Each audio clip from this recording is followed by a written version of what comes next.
దట్టమైన అడవి, ఎత్తైన కొండలు, చుట్టుపక్కల పచ్చని పొలాలు, పక్షుల కిలకిలా రావాలు, ఎన్నో ఆహ్లాదకరమైన అందాలు ఆ ఖిల్లా సొంతం. ఖిల్లాలో ప్రతి ఏటా అంగరంగ వైభవంగా జాతర కూడా జరుగుతుంది. ఆ జాతర విశేషాలు ఇప్పుడు చూద్దాం.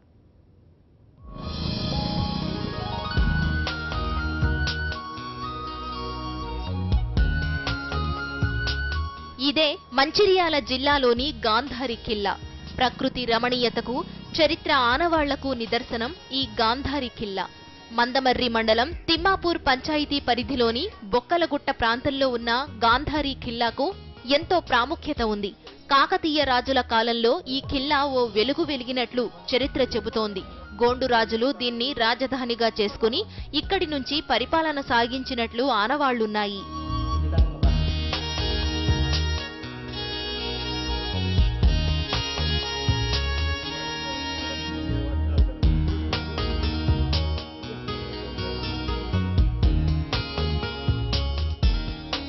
వడ్డేరాజుల కళా నైపుణ్యానికి ఈ ఖిల్లా అద్దం పడుతోంది. కోటపై అనేక కళారూపాలు, శిలా విగ్రహాలు ఇందుకు నిదర్శనంగా నిలుస్తున్నాయి. ఖిల్లాకు వెళ్లేందుకు ఆ కాలంలోనే మెట్లను సైతం ఏర్పాటు చేశారు. ఇప్పటికీ అవి చెక్కు చెదరకుండా ఉన్నాయి. కొండపైకి వెళ్లడానికి బండతో చెక్కిన 3 ద్వారాలు ఉన్నాయి.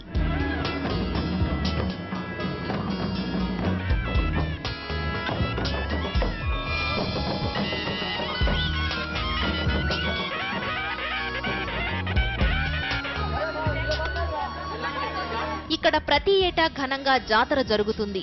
జాతర మొదటి రోజు నాయికపోట్ కులానికి చెందిన 5,000 మంది సదర్ భీమన్న దేవాలయం నుంచి గంగా వరకు కాలినడకన వెళ్లి ప్రత్యేక పూజలు నిర్వహిస్తారు.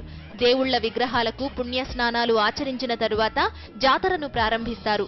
రెండో రోజు గుట్టపైన సాయంత్రం నుంచి తెల్లవారుజాము వరకు జాతర నిర్వహిస్తారు.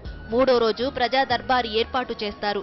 ఈ ప్రజా దర్బార్లో అన్ని కులాల వారు పాల్గొని సమస్యలను అధికారులకు, నాయకులకు విన్నవిస్తారు.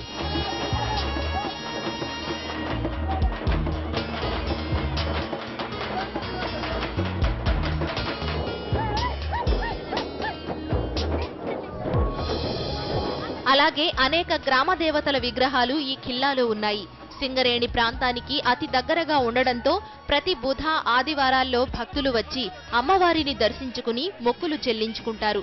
అనంతరం వనభోజనాలు చేస్తారు. 860 ఎకరాల ఈ కోట వైశాల్యంలో చుట్టూ బండతో నిర్మించినటువంటి గోడలు, ఆ గోడలకు వెనుక భాగం నుంచి ఏ శత్రువు కూడా రాకున్నటువంటి చుట్టూ 860 ఎకరాలకు చుట్టూ ఈ బండతోటి గోడ నిర్మించడం జరిగింది.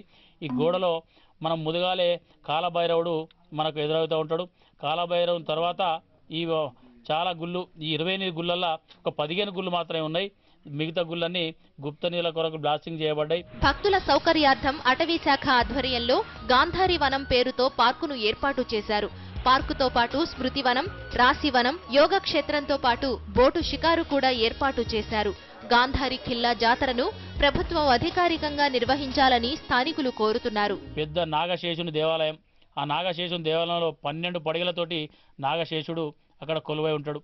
దాని ముందు ఆ దేవాలయం సగభాగాన మిగతా విగ్రహాలు, దేవుళ్ళు, నాట్యాలు చేసే విగ్రహాలు కూడా మనకు కనిపిస్తూ ఉంటాయి. ఎవరు నిర్మించిన తెలియదు. ఆనాడ నిర్మించిన చెరువులు, ఆ 2 చెరువులు, ఆ చెరువులల్లో ఉండే మనకు ఎన్నో జీవరాశులు, జింకలు, రకరకాల జీవరాశులు అక్కడికి మనం పోతే అవి కనిపిస్తూ ఉంటాయి.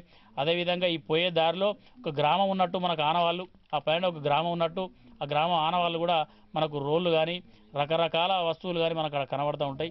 గాంధారి ఖిల్లాను మరింతగా అభివృద్ధి చేస్తే పర్యాటక ప్రాంతంగా మరింతగా ప్రాచుర్యం పొందుతుందని స్థానికులు ఆశాభావం వ్యక్తం చేస్తున్నారు. సాక్షి న్యూస్, మంచిర్యాల.